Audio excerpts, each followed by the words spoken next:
Good evening, and I'm so sorry we're late. Noam Chomsky's plane did make it from Boston. Hallelujah.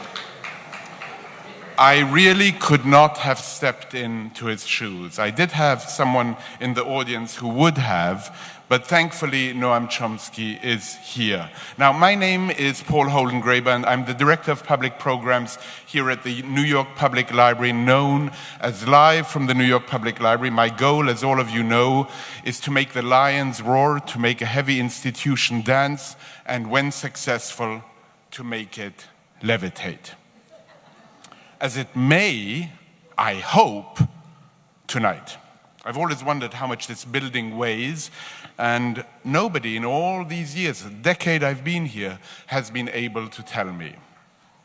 Now, let me just quickly mention some of the upcoming events, which include, not on your program, actor Matt Dillon, who will be joining Magnum photographer extraordinaire Bruce Davidson on May 4th. Our next event will be with Chris Hedges and Seymour Hersh on May 3rd. The week of June 12th, we will end the season with 3 punches. This year's Nobel Prize winner, Svetlana Alexievich, will be joined by Pulitzer Prize winner Catherine Boo and journalist Masha Gessen. That is on June 13th. June 14th, Walter Mosley will join Kareem Abdul-Jabbar. They will talk, of course, about basketball, but also will discuss their passion for detective fiction and much else. And to cap the season, I will be holding a conversation with a very great musician and now also filmmaker, Laurie Anderson. That is on June 16th.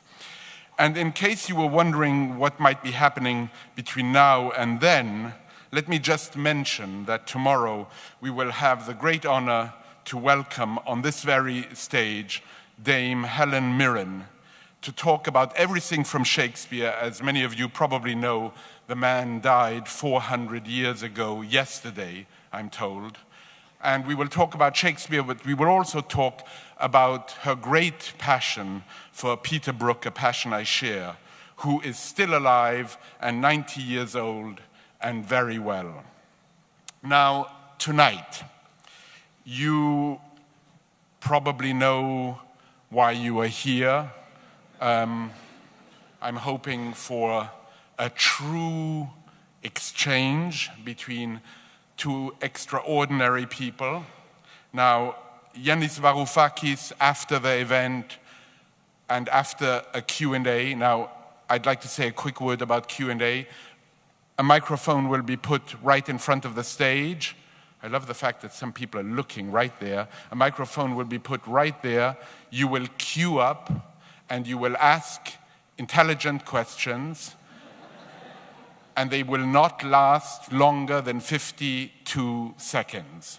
I've actually determined that questions can be asked in 52 seconds or less. So you can't make a statement, but you can ask a question.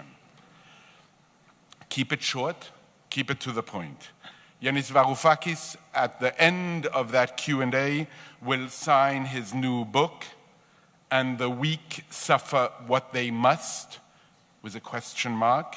So come up and have the book signed after purchasing it from our independent bookstore, bookseller 192 Books. Now,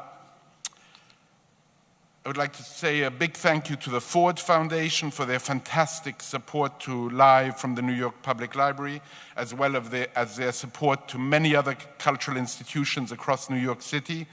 Thanks also go to the continuing generosity of Celeste Bartos, and always to Manaz and Adam Bartos. Now, for the last 7 or so years, I've asked my guests to give me a biography of themselves in 7 words. A haiku of sorts, or if you're very modern, a tweet.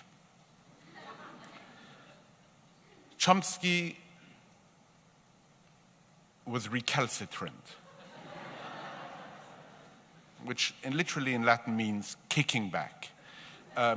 He hesitated. I really had to push him. And his 7 words reminded me of the 7 words that Werner Herzog gave me. Werner Herzog, when I asked him for 7 words, he didn't quite know what the point was. And he said, filmmaker, no, he wrote, Werner Herzog, filmmaker originated in Sachang, Bavaria. Now, Noam Chomsky, in case you were wondering, linguistics and philosophy professor at MIT, author. That's a biography.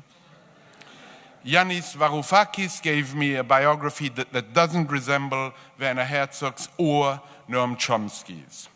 Yianis Varoufakis, dedicated to subverting dominant paradigms, economic and political. Please welcome them.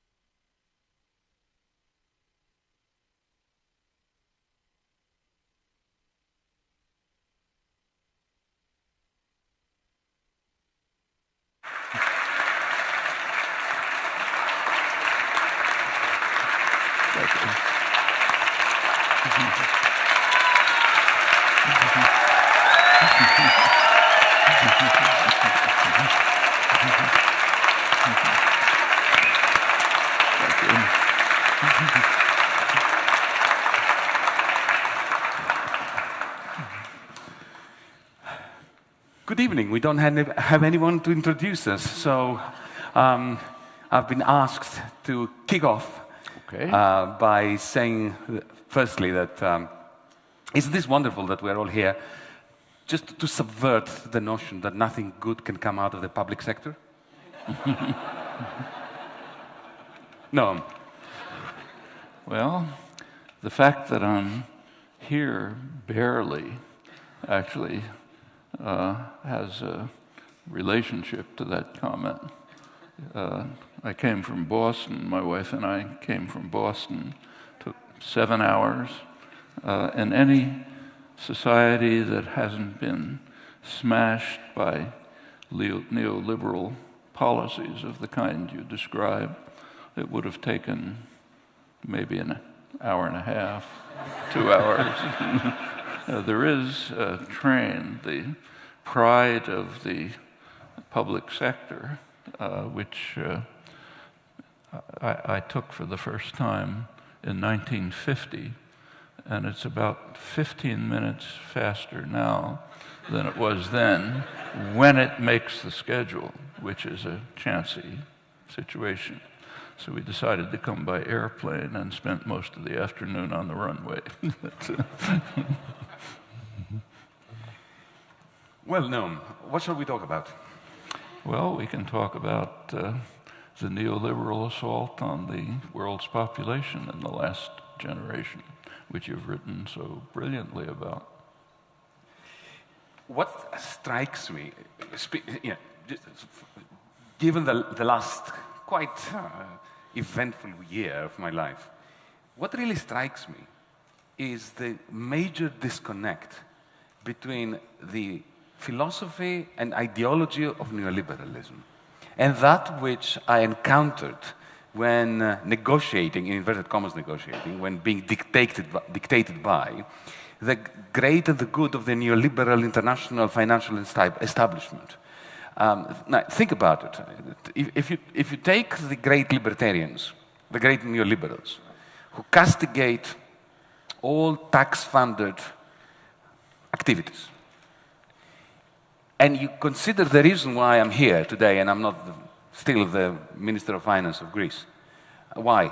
It's because I refuse another 100 billion dollars of a tax-backed loan to my insolvent government, which the creditors insisted that I should take. The three nines. It's astonishing. So here it is. So here you have the International Monetary Fund, the European Central Bank, and the European Commission insisting that our bankrupt state takes on another 100 billion under conditions that guarantee that we will not be able to repay the taxpayers of Europe that will be granting us that money. And that comes from neoliberals, who supposedly are against all tax-funded loans to government, and who supposedly believe that an insolvent entity doesn't have the moral right to take on more loans. But as you point out, 90% of those loans go to French and German bankers. That was the first loan. This loan, it would go from the one pocket of the creditors to another pocket of the creditors, so that they would maintain the pretense that Greece was not bankrupt. But effectively, what I'm trying to say is the intense hypocrisy of the neoliberal establishment, which is not really even interested in sticking to its own neoliberal ideology. This is just 19th century power politics of crushing anyone who dares stand up to them and say a simple word, no. But I think that's actually traditional. One of the paradoxes of neoliberalism is that it's not new and it's not liberal. Exactly. And exactly. If you look at what you describe is a form of hypocrisy, but the same is true of saying that we should not support tax-funded institutions. The financial sector is basically tax-funded. Of course. You recall the IMF study of the leading American banks, which determined that virtually all their profits come from their implicit government insurance policy, cheap credit, access to higher credit ratings, incentives to take risky transactions which are profitable, but then if it's problematic, you guys pay for it. Or just take the basis of the contemporary economy, which actually I've been privileged to see developing in government subsidized laboratories for decades. MIT, where I've been since the 1950s, is one of the institutions where the government, the funnel in the early days was the Pentagon, was pouring in money to create the basis for the high-tech economy of the future and the profit-making of the institutions that are regarded as private enterprises. It was decades of work under public funding with a very anti-capitalist ideology. So according to capitalist principles, if someone invests in a risky enterprise over a long period and 30 years later it makes them profit, they're supposed to get part of the profit. But it doesn't work like that here. It was the taxpayer who invested for decades. The profit goes to Apple and Microsoft, not to the taxpayer. Indeed. If you take an iPhone apart, every single technology in it was developed by some government grant. And for every single one. And for long and some of them periods. by government grants from other countries, Yeah. like Wi-Fi from the Australian And Commonwealth. you see an interesting picture of it from a place like MIT or other major research institutions. So if you walked around the building where I work 50 years ago, you would have seen electronic firms, Raytheon, iTech, others, IBM, there to essentially rob the technology that's being developed at public expense and seeing if they can turn it into something applicable for profits. You walk around the institution today, you see different buildings. You see Novartis, Pfizer, big pharmaceutical corporations. Why? Because the cutting edge of the economy has shifted from electronics-based to biology-based. So therefore, the predators in the so-called private sector are there to see what they can pick up from the taxpayer-funded research in fundamental biological sciences. And that's called free enterprise and a free market system. So speak of hypocrisy, it's pretty hard to go beyond that. Quite right. This hypocrisy is fundamental to the whole enterprise culture of capitalism from the 250 years ago. I mean, the whole notion that there can be a market system which is at an arm's length separated from a state, which is the enemy, is the sickest joke in the history of humankind. If you think that, I mean, this narrative of private wealth creation, which is appropriated by the big bad wolf, the state, on behalf of trades unions and the working class that need a social welfare net, is just a preposterous reversal of the truth. That wealth is being created collectively and appropriated privately. But right from the beginning, I mean, the enclosures in Britain would never have happened without the king's army. That's true. Without state brutality for pushing peasants off their ancestors' land and creating the commodification of labor, the commodification of land, which then gave rise to capitalism. Just half an hour ago, we were being shown, some of us, the magnificent collection of maps of the city of New York in this wonderful building. And you could see in one of the maps of Alabama the precise depiction of the theft of land from Native Americans, the way in which it was parceled up, commodified. Now, that would never have happened without the brutal intervention of the state, which created the process of privatization of land and therefore of commodification. Actually, one of my favorite passages from Adam Smith is where he gives advice to the new colonies, to newly liberated colonies, as to how they should pursue sound economics, which is pretty much what the IMF tells the third world today. What he said is the advice was you should concentrate on what was later called comparative advantage, produce agricultural products, you're good at that, export furs, fish, and so on. But don't try to produce manufacturing goods, because Britain, England, has superior manufacturing goods. So therefore, you should import them from England. They're good at that. You're good at cotton and corn. Incidentally, the cotton was hardly by free enterprise. And you should certainly not try to monopolize the resources that you have. And if you pursue those practices, then everybody will be better off. Economic theory proves that. Well, the United States happened to be free of English control. So therefore, they were able to do the opposite, just as England had done.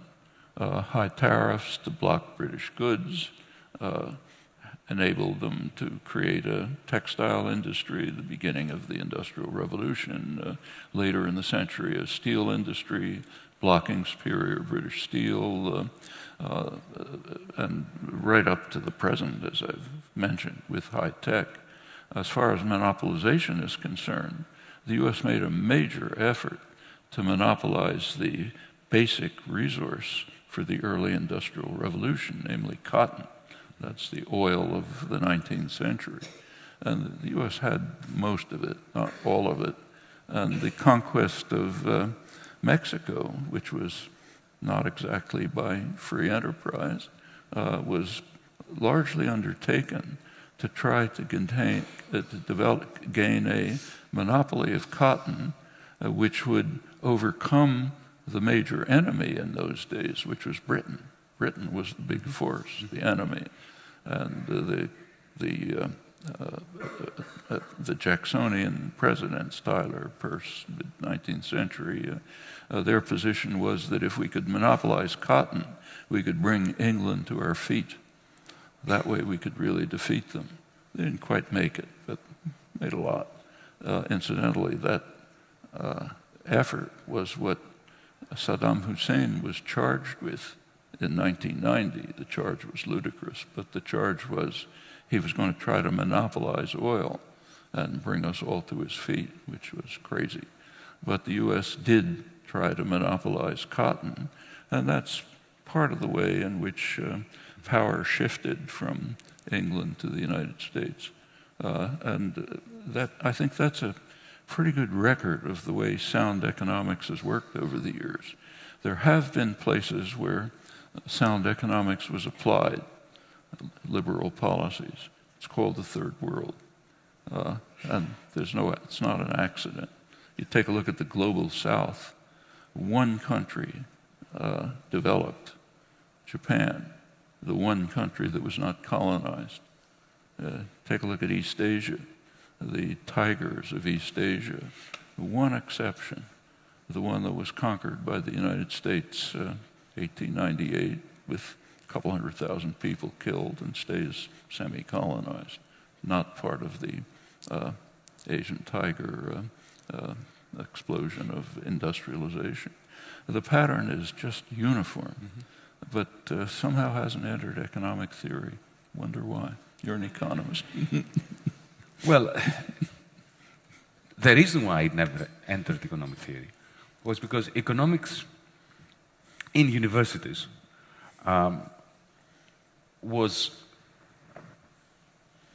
began to evolve from the 1950s onwards as the queen of the social sciences. And what gave discursive power and monopoly power within the academic environment to economics was the claim that it was the only social theory which was peddling universal truths to be proven by mathematical means. And it succeeded.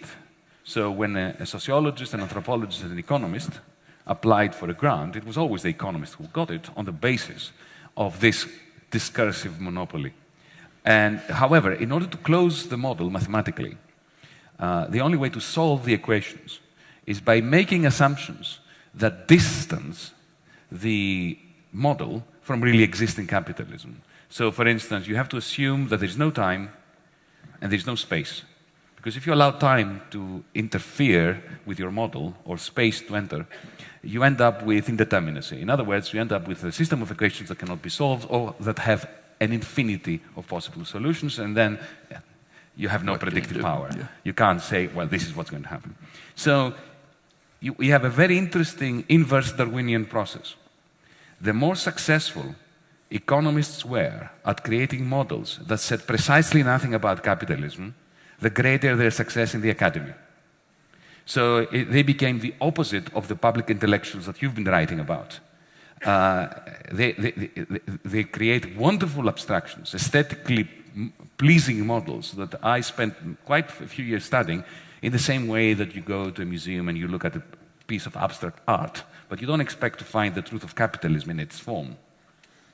So this is the interesting sociology of knowledge within the economics profession. But then there is a parallel shift, the end of Bretton Woods, which unleashed banking. Remember, Roosevelt made sure that in the Bretton Woods Conference, which designed the post-war, the first post-war phase between the 1940s and 1971, 1973, he had stipulated that one kind of person should not be allowed into the Bretton Woods Conference. You know who these people were? Bankers. Not one banker attended the Bretton Woods Conference, and that was at the explicit order of FDR. True. And so you had boring banks between 1944 and 1971. But after 1971, and we can discuss why that is, suddenly banking was unleashed, and their capacity effectively to mint private money became unlimited and essential to the second post-war phase of global capitalism, of American hegemony. During this unleashing, there was a need for a theoretical and ideological cover. So I don't blame my fellow economists for pulling the trigger that created so much devastation in 2008 and before that and after that. but I blame them for providing the mathematical models, the sermons, which steadied the hand of the financiers and allowed them to believe that what they were doing was perfectly okay, consistent with science, provable mathematically that it was riskless, and therefore allowed them the mental and emotional strength to do a lot more damage than they would have done otherwise. Actually, one of the more interesting moments in the history of science and scholarship was actually in 2008. As you know, for decades, economists had been claiming with extreme arrogance that they completely understood how to control and manage an economy. There were fundamental principles like the efficient market hypothesis, rational expectations, and anyone who didn't accept this was dismissed as a kind of some strange kind of moron. The whole system collapsed. The whole intellectual edifice collapsed in a most amazing fashion and had no effect on the profession. None at all. Well, it did have. It had the effect that sometimes, you know, when we're driving on a freeway, and I usually go well above the speed limit, condemned if you will, and I get stopped by the police, for the next 20 minutes I drive below the speed limit. But it doesn't last for more than 20 minutes. Then, after a while, I just go back to where I was. This is exactly like the economics profession. They had a brief moment of... some did, but... Some. Or at least of being a bit humble and staying, you know, keeping their heads under the parapet for a bit. But then within 20 minutes, they forgot about it and they carried on teaching the same rubbish to their students. But what is interesting, Noam, is that two small points. It's not that the economists went headlong into this mathematized religion, because that's what it is. It's a religion with equations and with a bit of bad statistics. What happened was two things. Firstly, there was a kind of ethnic cleansing of anybody that had retained their wits about the economy. So there were economists who challenged this view and who were simply not reproduced by the system. They never got the grants, they never got the PhD students, their PhD students never got lectureships, never got assistant professorships. So there was a purge of the establishment. The second, which is a far more interesting phenomenon, is that the wonderful minds that created the general equilibrium models, you know, the highest, the popes of the Catholic Church, were not believers. So take, for instance, Ken Arrow. Ken Arrow is, you know, and Gerard Debreu. They're the ones that John Nash, they established the mathematical theorems upon which all this hypocrisy is based. Now, these people, Ken Arrow, I remember in the early 1990s, he was giving a talk at NYU. And there were about 20 people. It was a highly mathematized paper.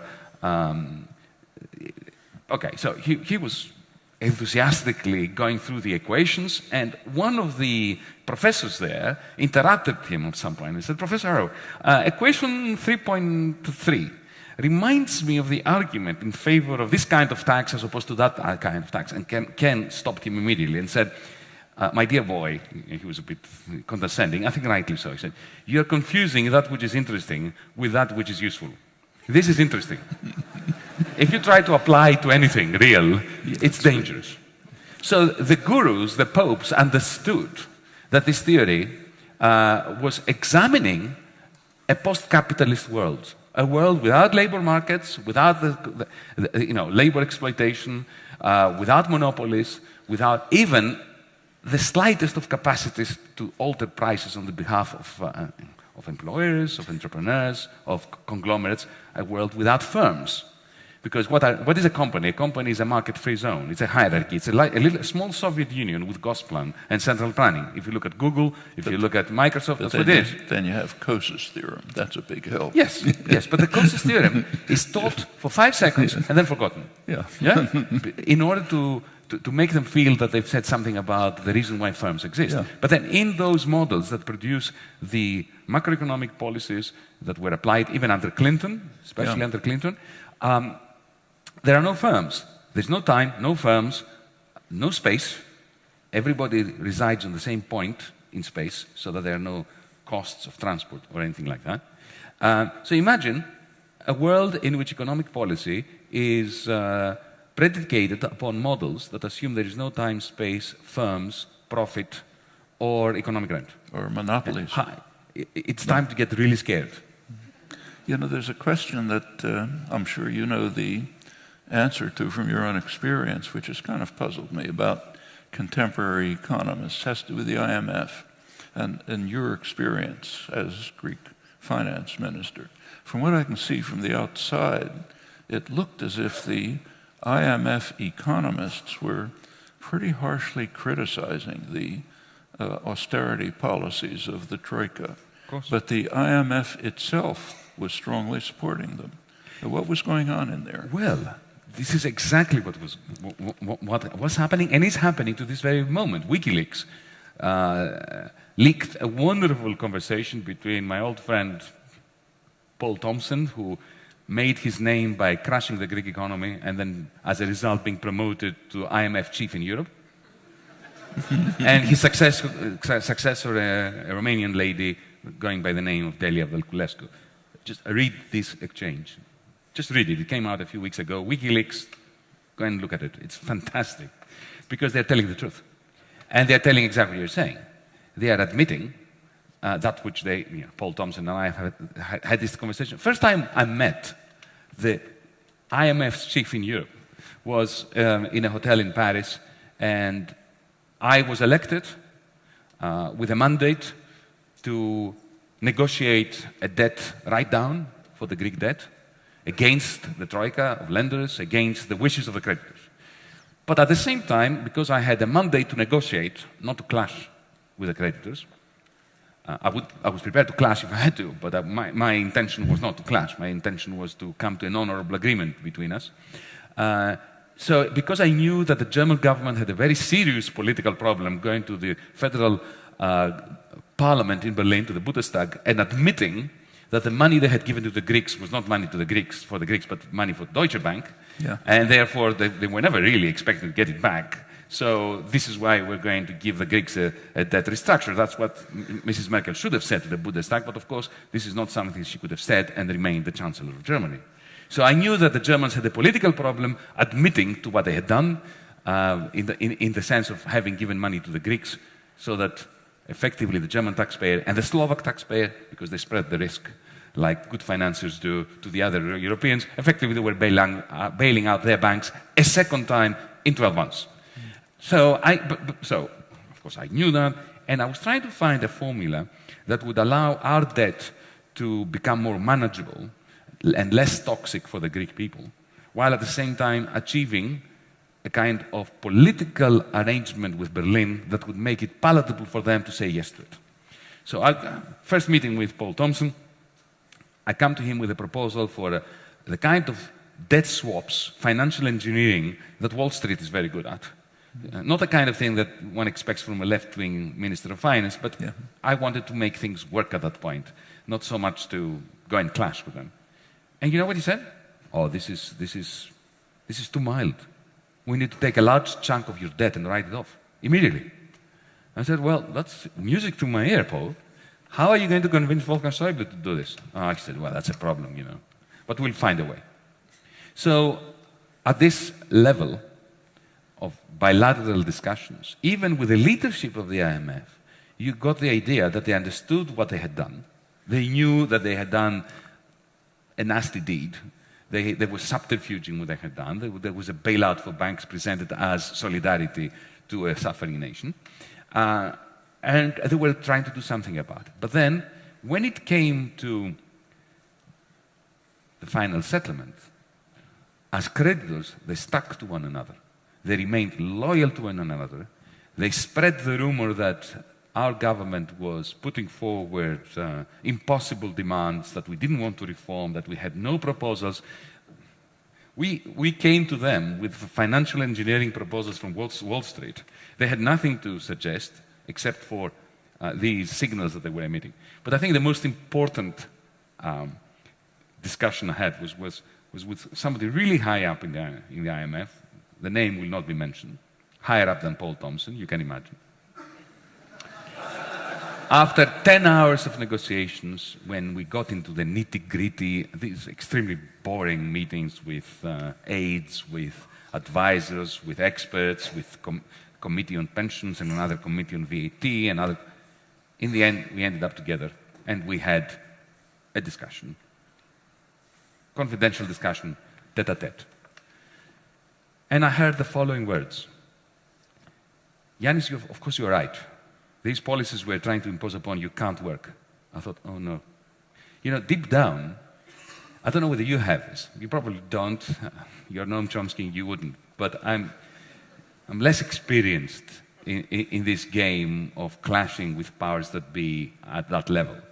And deep down, I think if I psychoanalyze myself, I really wanted to think that the adults know what they're doing.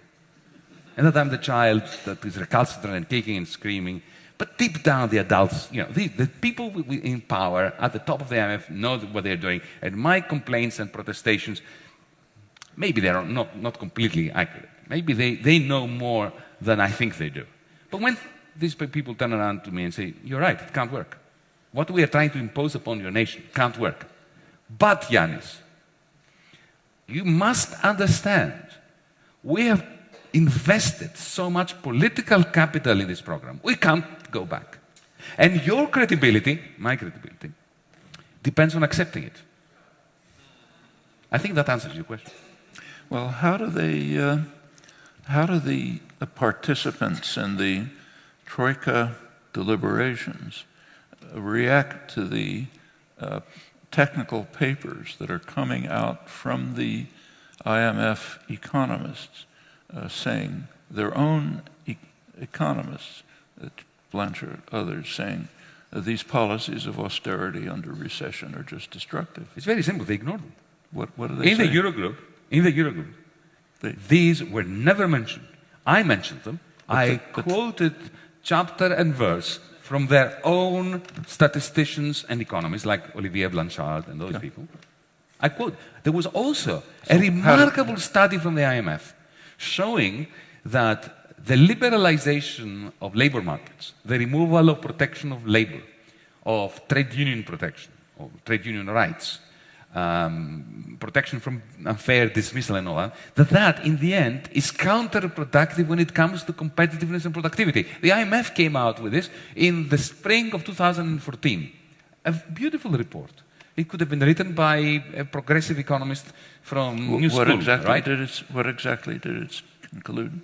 But what did it conclude exactly? It concluded that these labor market reforms that the IMF had been pushing down the throat of countries from Africa to Asia to Europe, they don't work. They do not enhance competitiveness, especially when investment is subdued, which was always my argument. So I quoted that as well in the Eurogroup. I might have been singing the national anthem of Sweden.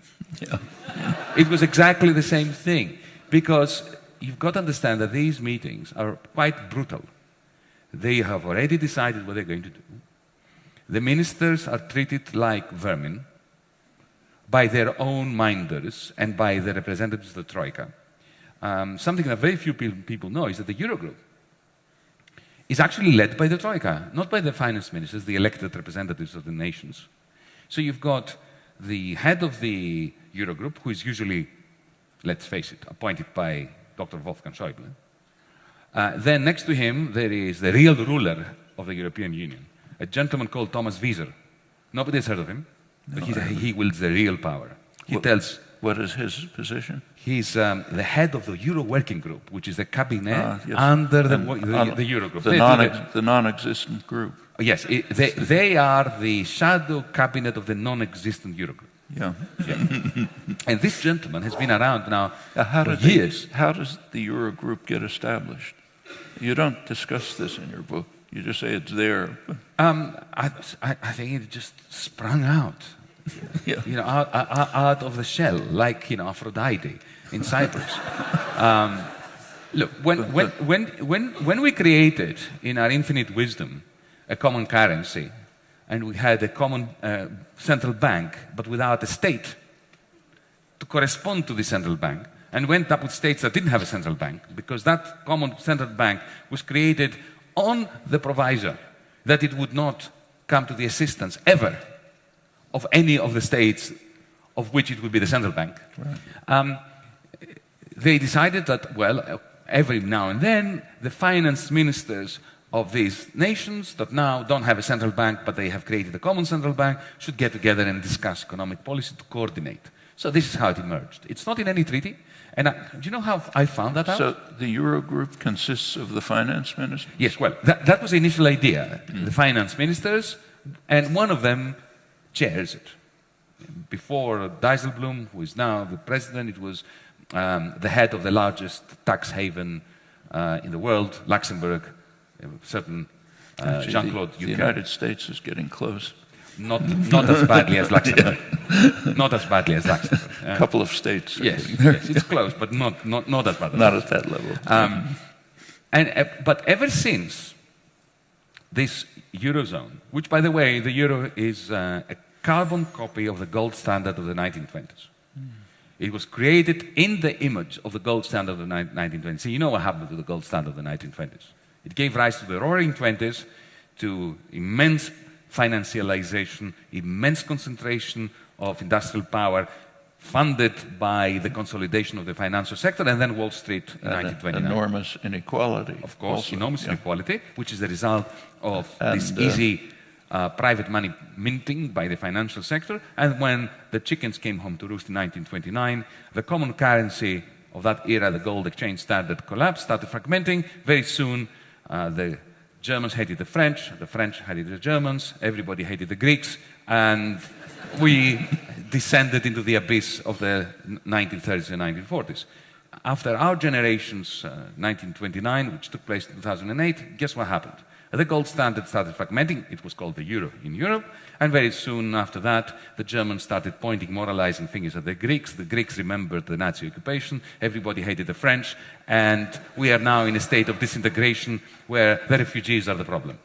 Actually, you should bring up 1953, the London Agreement, which most people don't know about.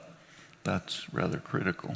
Of course. Maybe you want to But say let a me few just words answer about to that. complete the story about the euro. I'll just tell you the story of how I found out that the Eurogroup doesn't exist in law. By the way, one more point. After our country started to go failing... Is it inconsistent with European law or just no, it doesn't exist in to law. it? It's kind of orthogonal, no connection. It's outside the framework of European law. Now, do its decisions impact, how do its decisions impact it makes all the important decisions that determine the future of Europe. And every single one of them. How are those decisions transmitted to the official decision-making bodies, to the Brussels bureaucracy? Oh, yes. What happens is there is the Eurogroup meeting, and then afterwards there is an ECOFIN meeting. The ECOFIN does exist.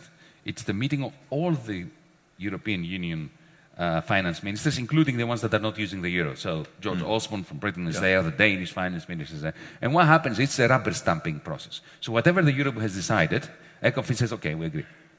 And there's never any debate. No debate. Yeah. No debate. But let me tell you, this is quite interesting.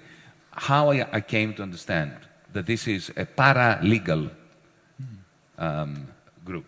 At some point, the Troika inside the Eurogroup, because now it's not just the finance ministers, the IMF, Lagarde is sitting there, Thompson is sitting there, the European Central Bank is sitting there, the Commission is sitting there, they set the scene, and then the vermin, us, the finance ministers, simply nod.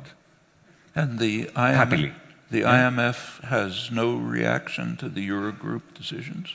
Well, it's in the Eurogroup. The IMF is part of the Eurogroup. It's astonishing, isn't it? Yeah. So they're represented in the Eurogroup. Well, let me give you an example. When the ultimatum was presented to me on the 25th of June, on a take-it-or-leave-it basis, and what that meant was that if I said, no, I'm leaving it, our banks would have been closed as they were 5 days later. Yeah. Right? So that's a pretty powerful ultimatum. It's like making me an offer that I can't refuse, even though we refused it. For a while. Until we caved in and then I resigned. But this is interesting. I was presented with this ultimatum. It comprised 3 chapters. One was the fiscal policy that we would have to follow for the next 20 years. Interesting. It's interesting given that our mandate from the Greek people was only for 4 years. This is spelled out in in black and white. Yeah. What the primary surplus could be, what the tax take should be, what measures we should use, what the VAT rate should be in order to get that primary surplus. Chapter 1. Chapter 2. This is specifically for Greece. Only for Greece. Yeah. Has there been something similar for Spain or Yes. Italy? Also? Yeah. Portugal. Yeah. This colonization is at full blast. Not just it started with Greece. All bad things start with Greece, and then they spread out. Greece is the laboratory of misanthropy. Now, how do they deal with France? But France, of course, is the final destination. Yeah. And the beauty is that beginning to give orders to France? Of course. That is. Of course. From the Eurogroup. Noam, the beauty of those 5-6 months in power. Power, not what power.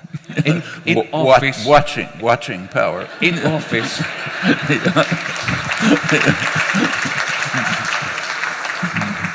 The beauty of it was, we academics, all our lives, we theorize about things. Okay, we try to get evidence, but we theorize. During those 5 months, I didn't have to theorize. And to answer your question about France, at some point I was having a very interesting conversation. I had many interesting conversations with the finance minister of Germany, Dr. Wolfgang Schäuble. At some point, when I showed him this ultimatum, and I said to him, it's a long story, but I'll cut it short. I said to him, would you sign this? Just let's take off our hats as finance ministers for a moment. I've been in politics for 5 months. You've been in politics for 40 years. You keep barking in my ear that I should sign it. Stop telling me what to do. As human beings, you know that my people now are suffering a great depression. We have children at school that faint as a result of malnutrition. Can you just do me the favor and advise me on what to do? Don't tell me what to do. As somebody with 40 years, a Europeanist, somebody who comes from a democratic country, just Wolfgang to Yianis, not finance minister to finance minister. And to his credit, he looked out of the window for a while. And he turned to me and he said, well, the question that I had actually asked him was, would you sign this? And he turned around and he said, as a patriot, I wouldn't. Of course, the next question was, so why are you forcing me to do it? He said, don't you understand? I did this in the Baltics, in Portugal, in Ireland. We have discipline to look after, and I want to take the Troika to Paris. He said. Yes. So I don't need to theorize. It starts with Greece. Greece is a pipsqueak country. It's not that important. But you start with that small problem. You impose these unsustainable loans, which give creditors huge power, and then you start cutting, because the final intention, and I try to explain this in this book, is to curtail the Parisian elite's long-standing ambition to usurp the power of the Deutschmark for the purposes of expanding the French nation-state's reach and control of Europe. Also, I presume, for the Bundesbank to be able to control the French budget. Absolutely. Not so much the Bundesbank, but the Federal Finance Minister, Schäuble himself. And I don't blame the Germans for that.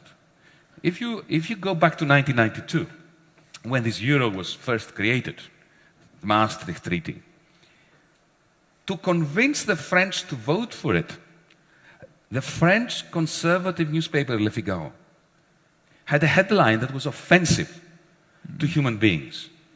It read, as an encouragement to the French to love the Maastricht Treaty, Maastricht, and underneath, a new Versailles Treaty without a shot being fired.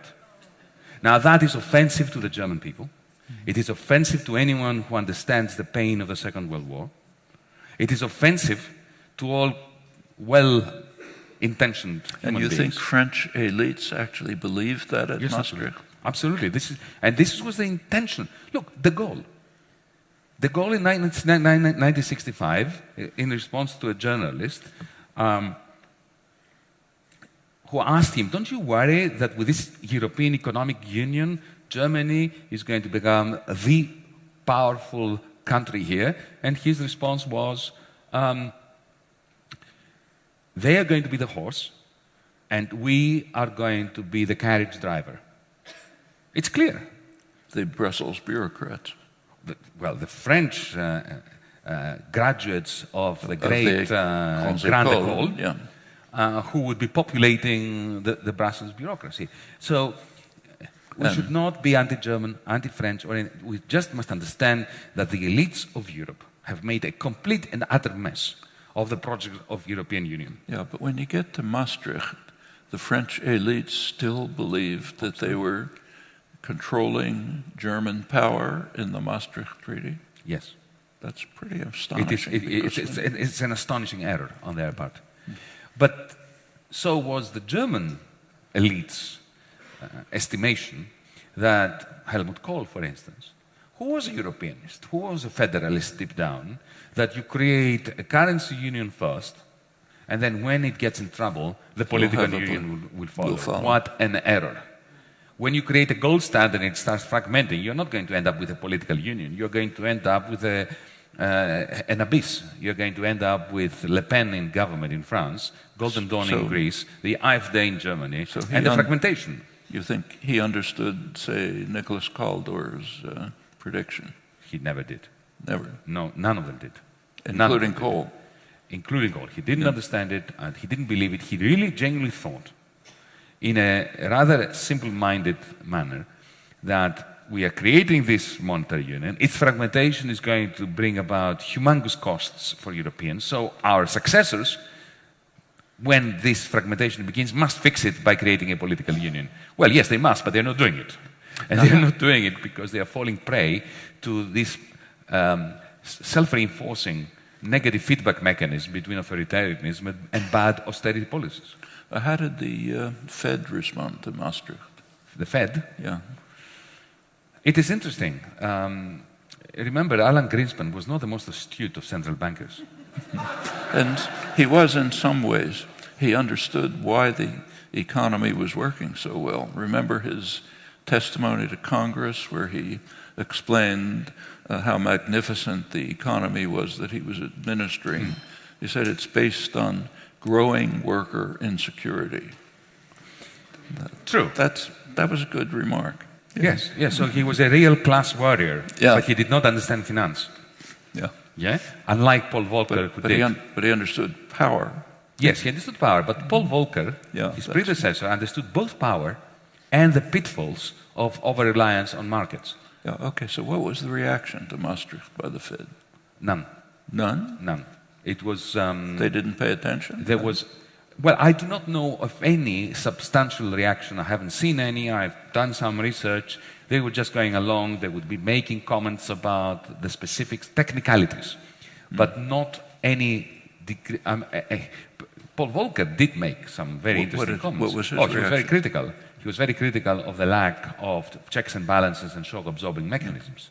But Alan Greenspan and the Fed under Alan Greenspan indulged in auto-lobotomy regarding these structural aspects of global capitalism.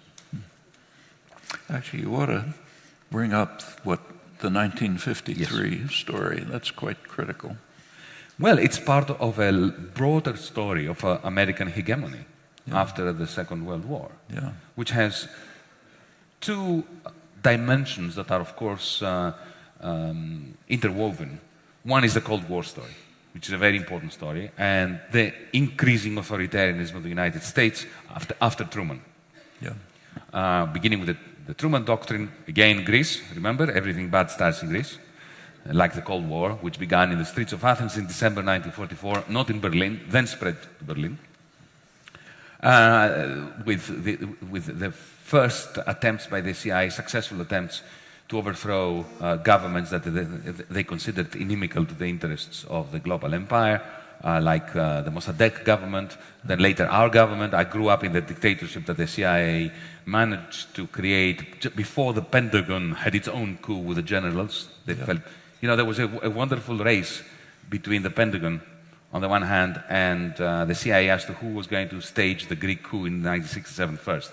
and they were working quite separately from one another. The Pentagon with generals and the king, and the CIA with the colonels, and the colonels got in first. They were more agile, so they moved in first. And so then you had Pinochet, you have the Latin American brutality, and so on. So that's one story we all know about American imperialism post-1944. But the second dimension, which is much more interesting and much more benign, because if you look at, it starts with Bretton Woods, an attempt to prevent, by the new dealers in power, and by some very good people, to prevent another Great Depression in the States. Yeah. The great fear, of course, was, in 1944, they could see that the war would end.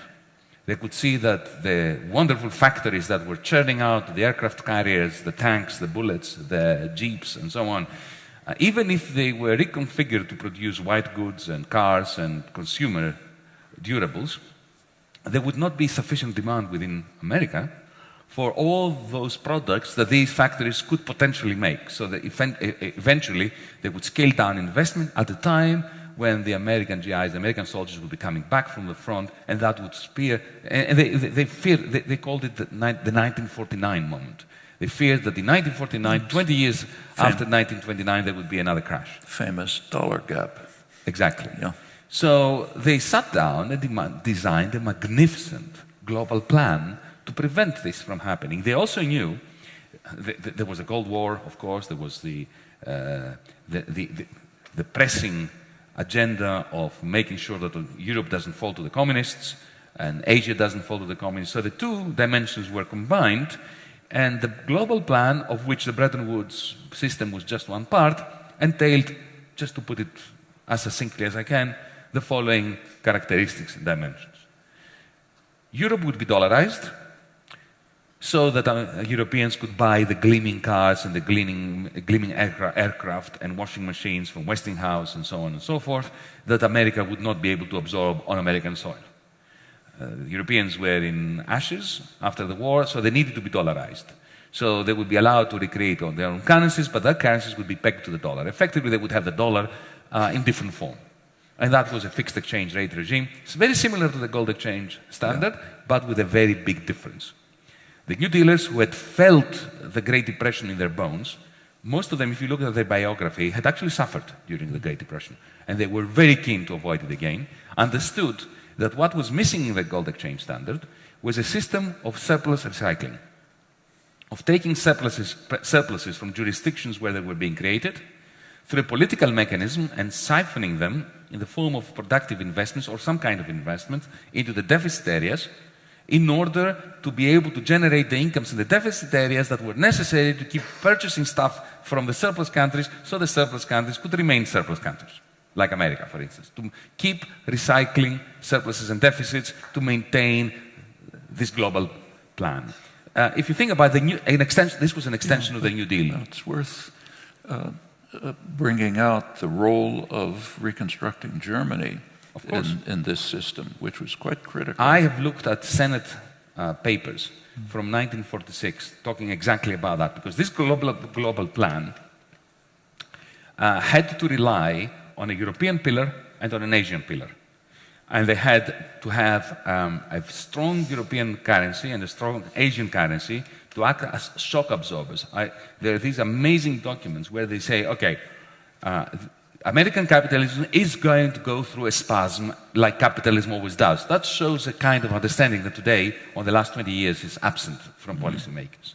So they could see that there will be a recession. And the question they were asking, if we only have one currency after the war, because Europe was destroyed, and we would be dollarizing them. If we only had the dollar, any crisis in the dollar zone in America would be transmitted very quickly, both to Asia and Europe, and maybe those shocks would be magnified instead of being dampened.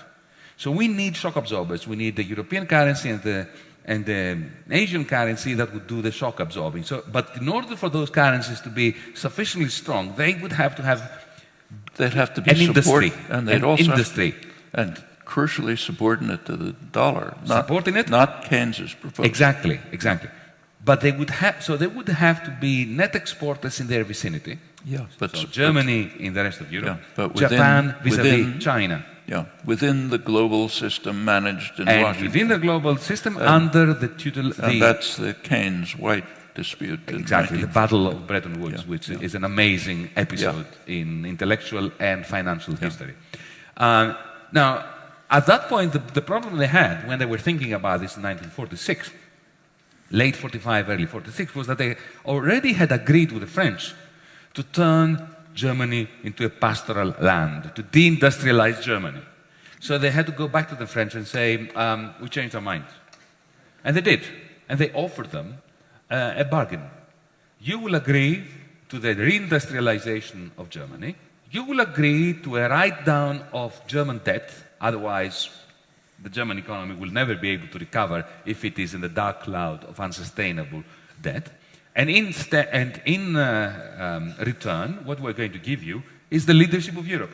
This is the de Gaulle idea, that they are the drivers of the carriage and Germany is the horse that powers it. And indeed, this is what happened. If you think of where is the OECD? It's in Paris. What is the OECD? The OECD is a relic of the Marshall Plan. So the French were distributing Marshall aid in Europe. Think about Brussels. Brussels was completely and utterly designed by the French elites. Yeah. Think about the IMF. Why is Christine Lagarde the managing director of the IMF? Why was Strauss-Kahn the man? This is still the relic, if you want, the leftover of this deal with the French and the Germans. Interestingly, so going to 53, 53 is where the Americans grabbed the heads of the British, of the French, of the Italians, and of the Greeks, incidentally, and banked them together and said, you are going to write down German debt. So Greece was owed money by Germany that it wrote off so that Germany could reindustrialize in the 1950s. And that illustrates the title of your book. The French got something in return. The Greeks didn't. The weak suffer as they must. Yes, indeed. But of course, I always like to leave a degree of optimism hanging in midair. So you may have noticed that my book ends with, the title ends with a question mark. And the emphasis is on the question mark. And the dedication is to my mother. And it says that my mother would have slaughtered with immense kindness anyone who dared say that the weak suffer what they must. And even the original expression comes from Thucydides in the history of the Peloponnesian War, when he recounts, as an Athenian, remember, Thucydides is an Athenian historian and soldier and general, who is recounting the story of when Athens sent a fleet with troops, the Marines, the Athenian Marines, to the island of Milos to crush the local society, the local city-state. Why? Because Milos refused to take sides in the Cold War, or actually the hot war of the time between Athens and Sparta. And Athens had its own NATO in the archipelago of the Aegean, and it was very worried that if the millions are allowed to be independent, then the rest might get ideas that they want to exit NATO, the NATO of the time. So they sent the troops to crush them. And there is this interesting meeting when the Athenian generals meet the million representatives, delegates, to announce to them that, you know, your life is over, surrender quietly, and we will sell you as slaves. If you resist, we are going to crush you. And the millions gave them a Kantian argument, that you should never treat human beings as a means to an end. You should treat them as ends in themselves. Not exactly, but more or less this. They hadn't read Kant yet, remember? Of course. But it was more or less that kind of Kantian argument. You should treat those in a position of weakness in the same way you would want to be treated in a position of weakness. Because one day you will be in a position of weakness, as the Athenians, of course, did become very shortly afterwards when they lost the war to Sparta. And the Athenian general responded, no, you've got it this wrong. The strong do what they can, and the weak suffer what they must. But Thucydides is telling us this story in order to allow us to criticize it. That's the question mark. Well, I think the real optimistic element in the book is the Condorcet quote about power really being in the hands of the masses, if they take it. In the mind of the masses. In the mind. And in fact, that goes back to And he was probably quoting David Hume, who in the First Principles of Government makes that point very clearly. He says it's surprising to see the easiness with which the great mass of the population is subordinate to their governors, because power is in the hands of the governed. And if we inquire into the means by which this wonder is achieved, we see that it is by consent alone that the powerful are able to govern.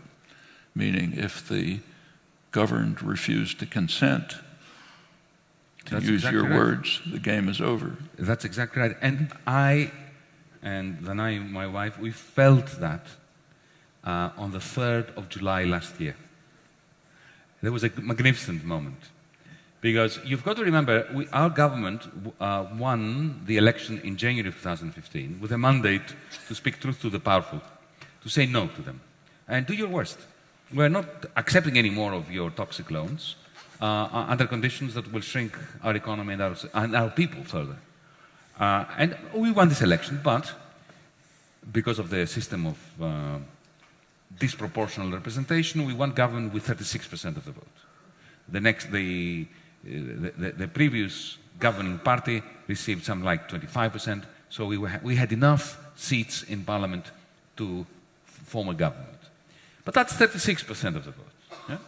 And we had the whole media of Greece and the world completely and utterly, militantly against us.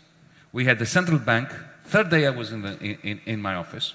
The president of the Eurogroup visited me to say, either you accept the existing policies, the ones we were elected to challenge, or your banks will be closed within a month. So this is you can't be weaker than that. We did have a strategy. We did have a secret weapon. We can talk about this later when we open this up. But when they closed our banks down, I believed that it was just a matter of days before our support would wane. And we had called for a referendum to support us to carry on fighting. So remember, we had only won 36%. The banks were closed. People didn't have access to their money. Pensioners were fainting in line in front of closed banks to get some money out in order to feed themselves. The press is bombarding, terrorizing people in their living rooms on the television set, saying to them that if they vote with us against the Troika, Armageddon is going to come and will be expelled from the universe, not just Europe. And those crazy, magnificent Greeks gave us 62%. Why? Because the one deficit that they could not bear was a deficit of dignity. And they had a Condorcet moment.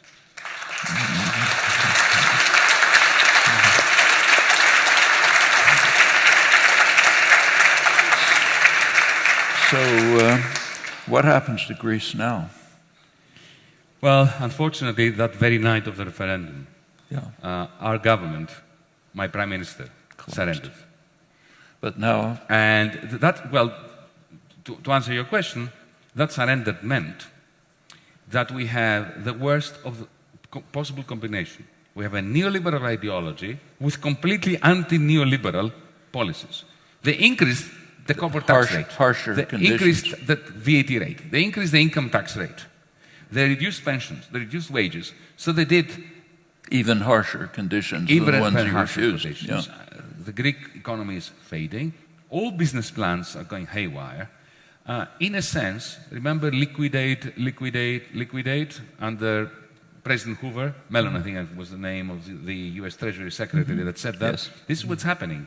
Complete liquidation of Greek business, the Greek state, and the Greek people.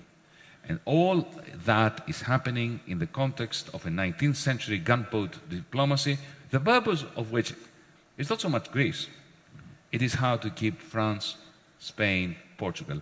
After my Prime Minister's surrender on the 13th of July, he signed the document of surrender. And you know what happened? The Spanish right-wing Prime Minister came out of the room wielding this document like this, in front of the cameras. And speaking in Spanish to the Spanish media, he said, This is what you get if you vote for the Syriza of Spain, Podemos. Podemos, yeah. Well, thankfully, the Spanish people booted him out, but didn't vote for Podemos in. So now have a hung parliament in Spain, no government. No government. Yeah. Well, actually, that's much better than having that government. Yeah. So what do you think the future is for the peripheral country? When you say liquidate, does that mean liquidate into German hands primarily? No, what I mean is, what's going to happen is we're going to have hundreds of thousands of small business, who's buying petty them up? bourgeois people who will lose their shops, who will lose their pharmacies.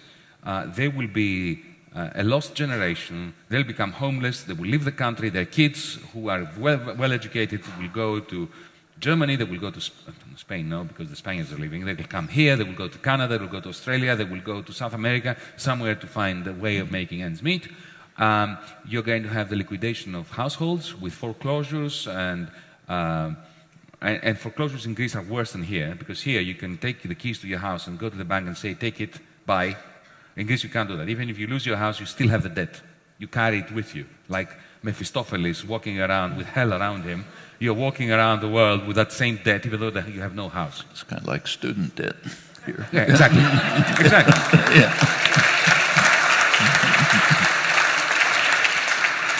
So, in answer to your question, what is now the prospect of progressive politics and of hope in Greece?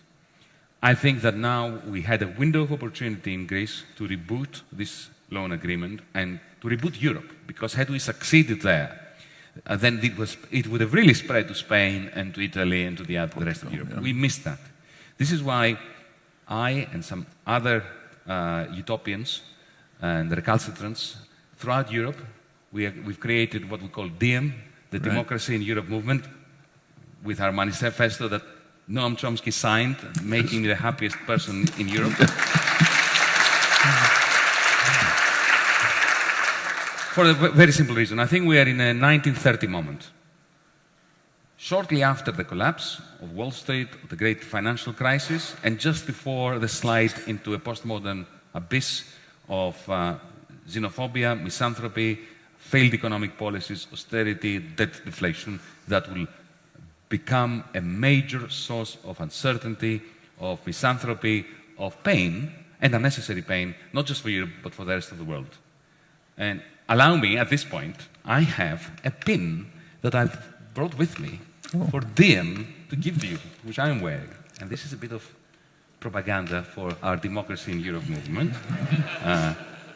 I can't not give this to Noam Chomsky since he signed our manifesto. Thank you very much.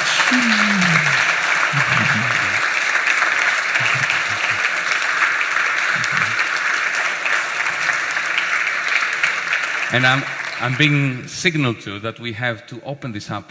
It's a good point. To Q&A. It's a good point. It's good to end with a pin. So we're going to put a microphone here. I see a pin, but you can say That's great.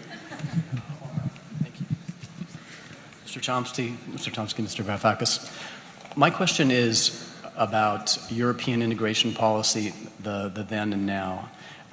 We know that in 1992, the leaders of the day signed the Maastricht Treaty, which stipulated those convergence criteria to measure, I guess, similarity between economies, such that if they were able to fulfill those criteria, they qualified for the initial round of Euro membership.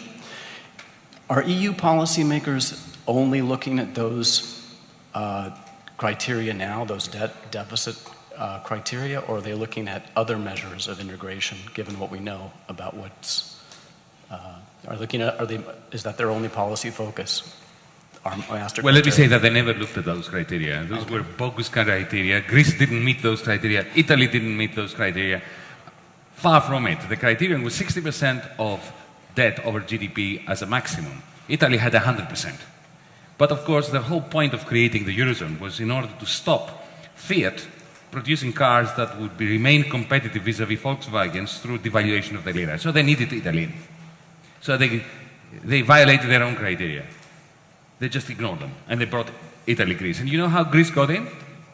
we had some smart people in the finance ministry and the Central Bank of Greece, and they copied exactly the same tricks that they used to let Italy in. And they said, well, we know what you've been up to, so if you've let Italy in, we were doing the same tricks, we will present the same data, so either you have to keep the Italians out or allow us in as well. So this is how we got caught up. You've got to understand that it's a very hypocritical concept, the whole thing, the whole process. So there was never a question of integration, really. There was a question of expanding the limits of predatory financialization. Frank, what did Greece have to offer the Eurozone? Can I tell you what we had? We had no oil. We had really, I mean, we were not a traditional colony that had natural resources to be.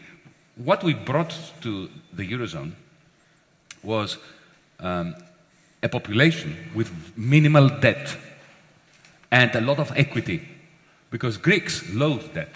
My parents' generation didn't have credit cards, personal loans, mortgages. They worked for 30 years, put some money aside, borrowed some money from an aunt or an uncle, and bought a house. Okay? So we were a dream come true for German and French bankers. We had a Protestant almost ethic in terms of indebtedness, very low debt, and a capacity, once the Deutschmark was extended to Greece. Okay? We had the capacity to borrow and borrow and borrow on the basis of very sound collateral. So this edifice was never designed to sustain an economic rise. Do you know which were the two countries that violated the Maastricht criteria first, before anybody else? Germany and France. France, yeah. Huh? So these rules were written not to be respected, but were written to be used as a club by which to beat the weak and the ones who dare speak out against the irrationality of the system. Mm-hmm. Okay. Thank you. Thank you.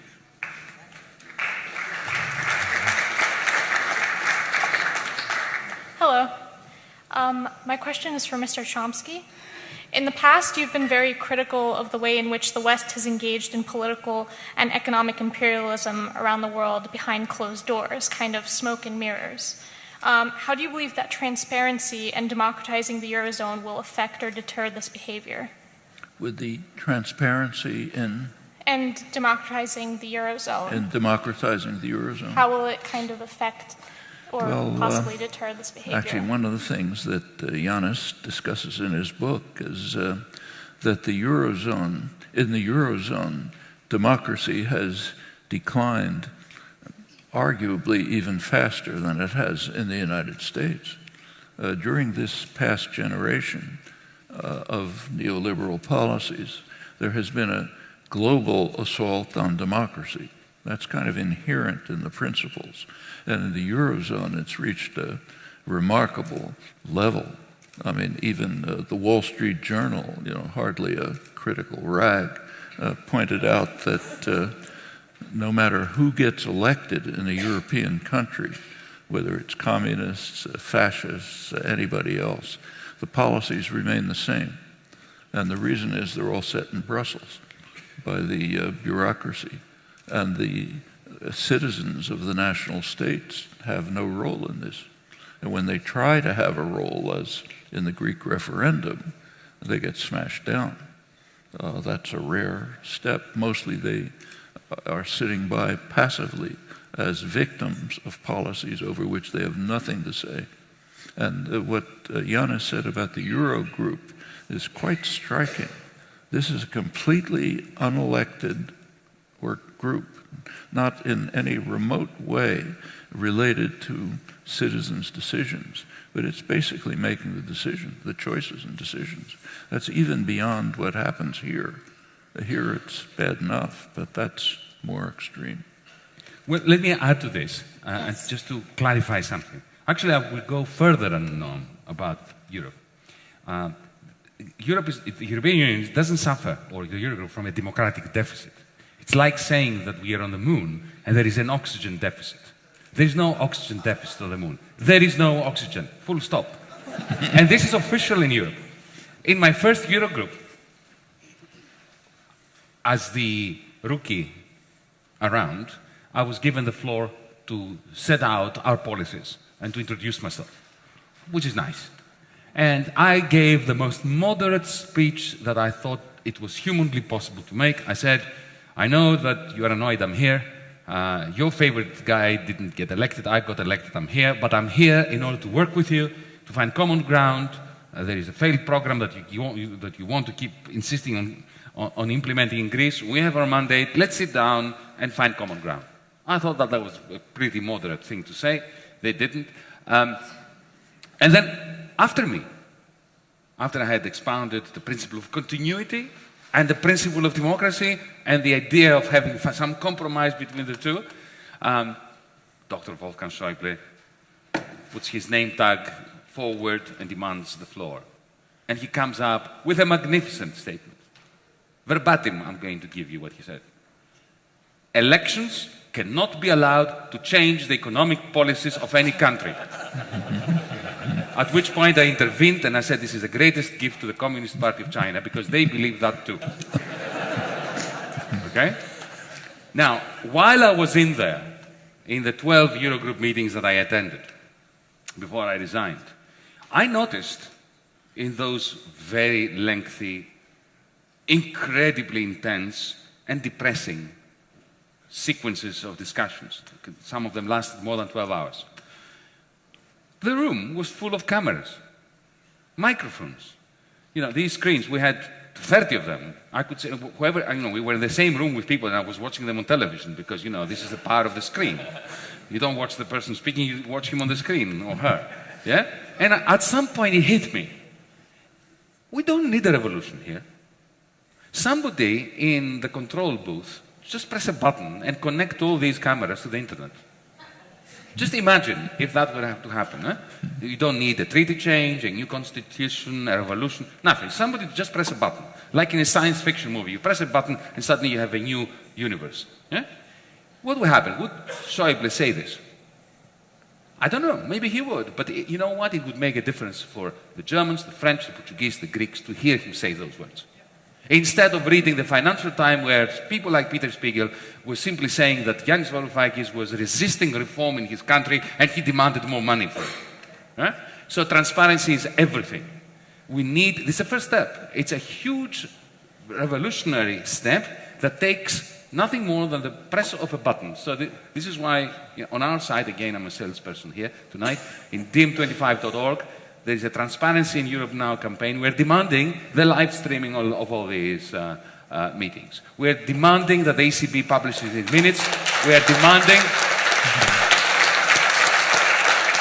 that all the TTIP negotiating... Do you know that as the Minister of State for Finance in Greece, in order to look at the TTIP documents of the negotiations between the European Union, to which I was a finance minister, and the United States, I had to sign a non-disclosure agreement. In other words, the price of looking at those documents was that I promised not to tell my electorate. So, if you can, get into our site and sign the petition for transparency. It's a small step, just to make it difficult for them. Even if they have to answer the question, why are they not live streaming the meetings? That's a small step, because you're putting them in a difficult position. I just want to say that we are also live streaming. And that I'm not going to tell you how many questions we're going to take, but we're going to end at 8:59. So go next question. Thank you. 59. You and your precision. 9:01. Okay, hi. It's a little bit a follow-up question to the previous one, to Varoufakis. I'm wondering, you wrote that Wolfgang Schäuble wants to kind of have a super minister of all of the Eurozone, a non-elected one who will just kind of decide on national budgets. That's his plan.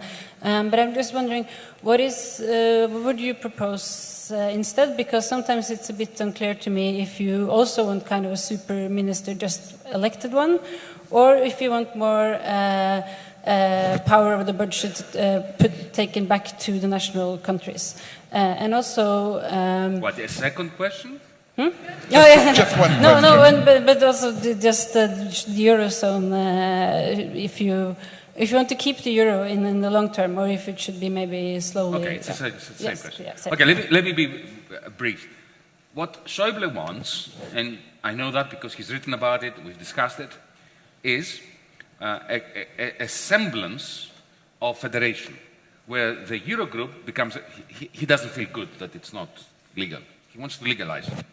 And he wants to turn the president of the Eurogroup into the fiscal leviathan of the Eurozone. He doesn't call him that, but he wants him to be, if you want, the fiscal representative of, or treasurer, the treasurer of the Eurozone. But he wants to give this person a tiny little budget, tiny federal budget, 1% of GDP, nothing in other words. And the main function for this person will be to have a veto power over national budgets. Mm-hmm. Now, this is a monstrous notion. Let me give you an example. On the one hand, you have a parliament, the French National Assembly, voting in a budget. Okay? The budget of the French government is 50% of GDP. Half of the economy of France is controlled by the state. Okay? And now you're going to have a fiscal overlord in Europe that has a 1% budget.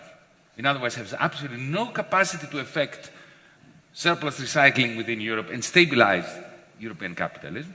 But he is going to have, I was going to say he or she, but we know it's going to be a he, don't we?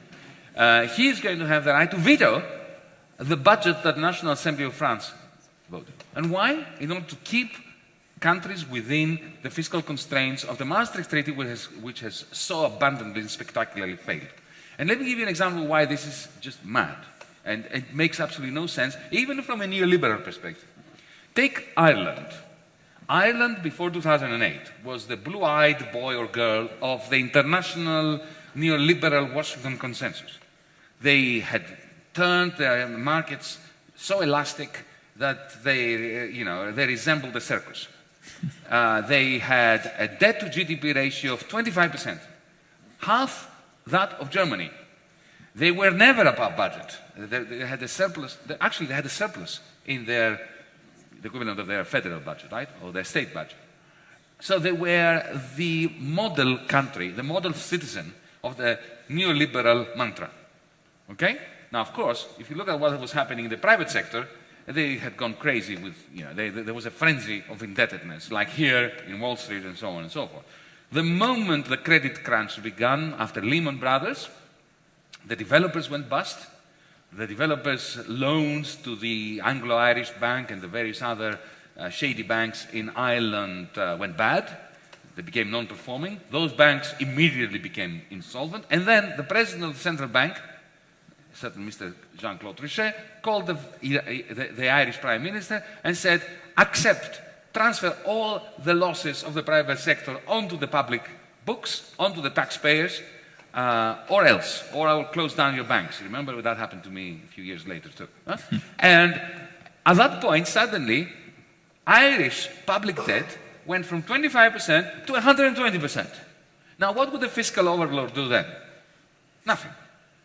Would he veto this? No, because it was the central bank's directive that pushed all the losses of the private sector onto the taxpayers.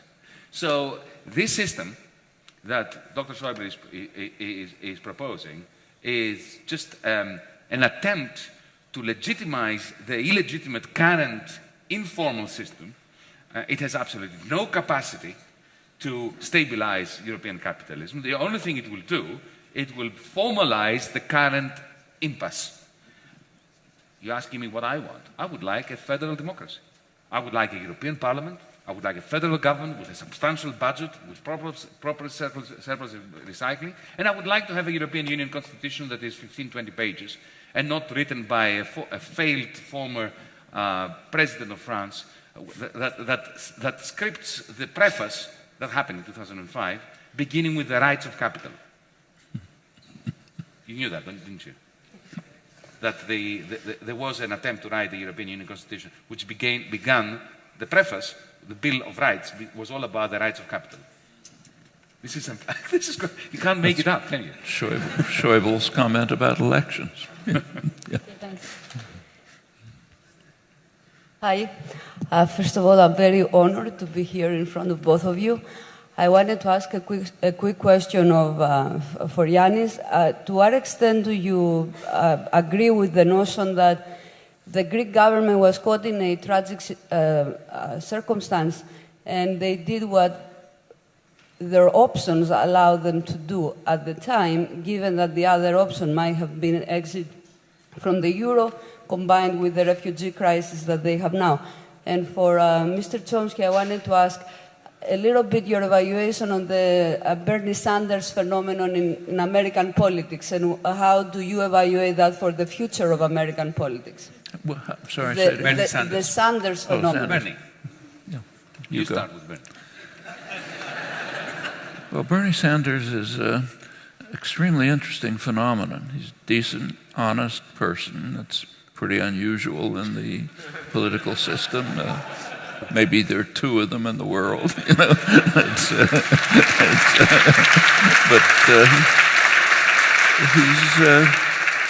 He's considered a radical and extremist, which is a pretty interesting characterization.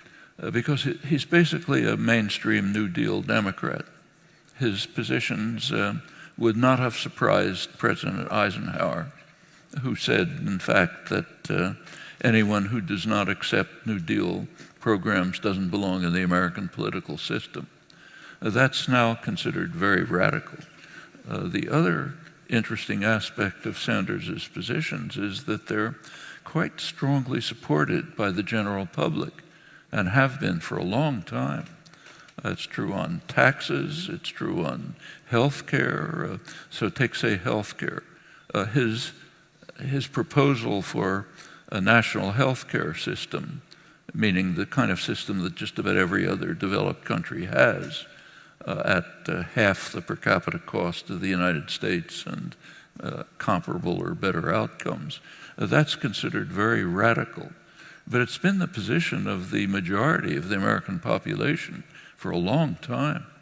So if you go back, say, to the Reagan, right now, for example, latest polls, about 60% of the population favor it. When Obama put through the Affordable Care Act, there was, you recall, a public option, but that was dropped. It was dropped even though it was supported by about almost 2/3 of the population. You go back earlier, say, to the Reagan years, about 70% of the population thought that national health care should be in the Constitution because it's such an obvious right. And in fact, about 40% of the population thought it was in the Constitution, again, because it's such an obvious right. And the same is true on tax policy and others. So we have this phenomenon where someone is taking positions that would have been considered pretty mainstream during the Eisenhower years, that are supported by a large part, often a considerable majority of the population, but he's dismissed as radical and extremist. That's an indication of how the spectrum has shifted to the right during the neoliberal period. So far to the right that the contemporary Democrats are pretty much what used to be called moderate Republicans. And the Republicans are just off the spectrum. They're not a legitimate parliamentary party anymore. And Sanders has the significant part of, he has pressed the mainstream Democrats a little bit towards the progressive side. You see that in Clinton's statements.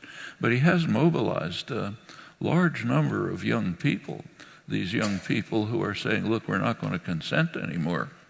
And if that turns into a continuing, organized, mobilized force, that could change the country. Maybe not for this election, but in the longer term.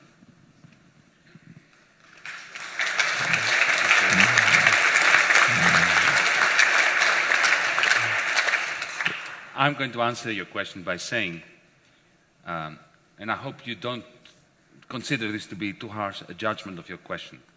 I will say that embedded in your question is the most toxic form of TINA, of the proposition that there is no alternative.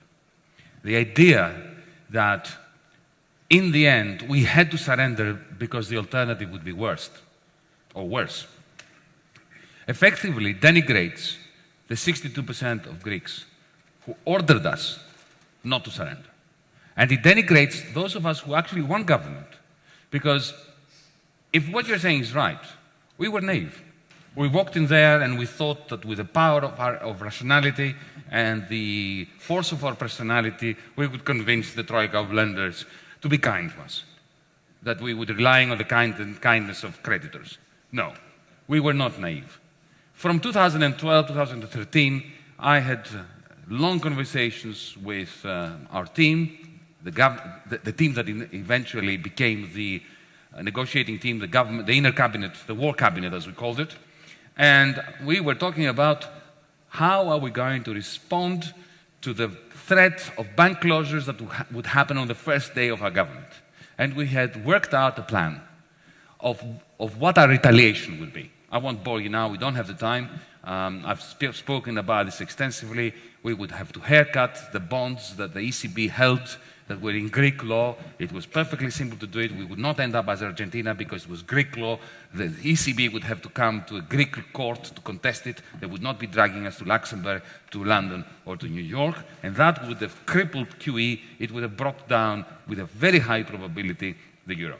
So if they closed down our banks, we had a weapon by which to retaliate. We were planning a parallel payment system in case the banking system was in disrepair and could not be used for transaction. We had that agreement. It's the only reason why I stood in front of the Greek people and I asked them to vote me in. I didn't ask them to do this in order for me to go in there and go into the Eurogroup and give nice speeches and hope for the best. And we did not see this through. To say that it was inevitable that we would surrender and that the alternative would be worse is effectively to confirm that there is no alternative to barbarism. And I shall not confirm this.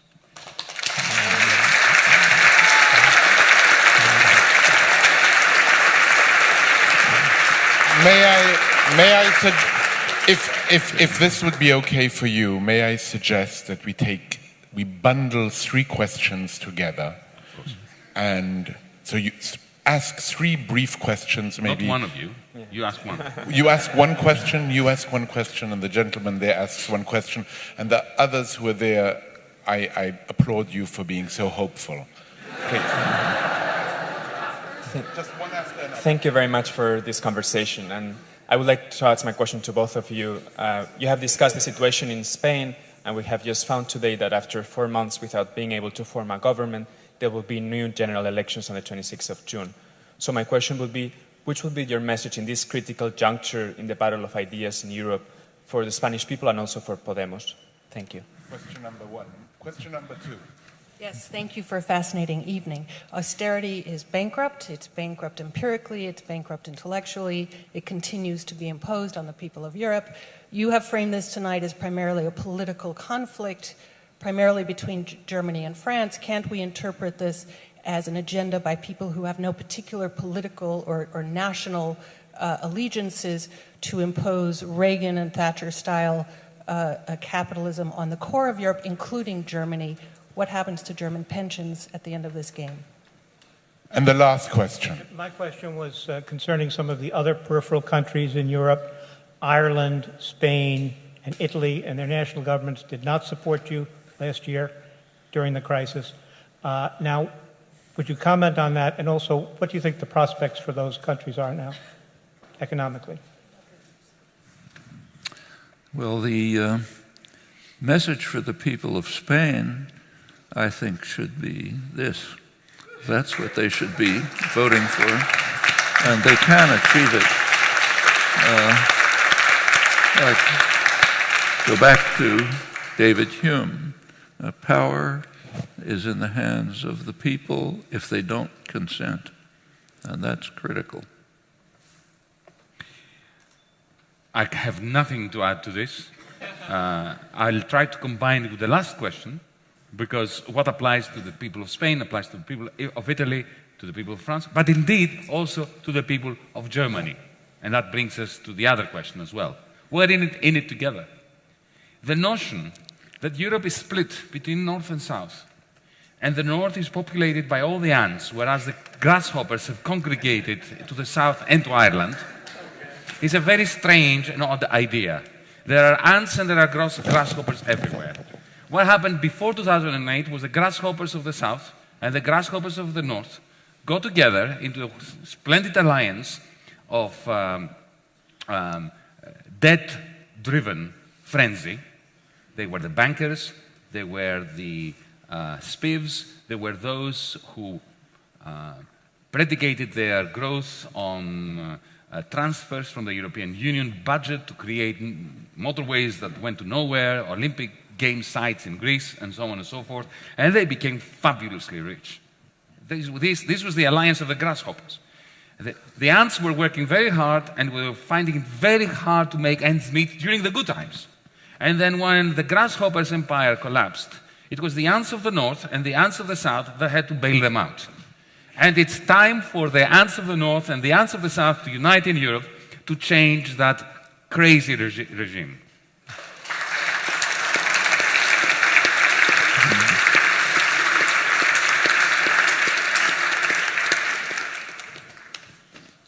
Any final words?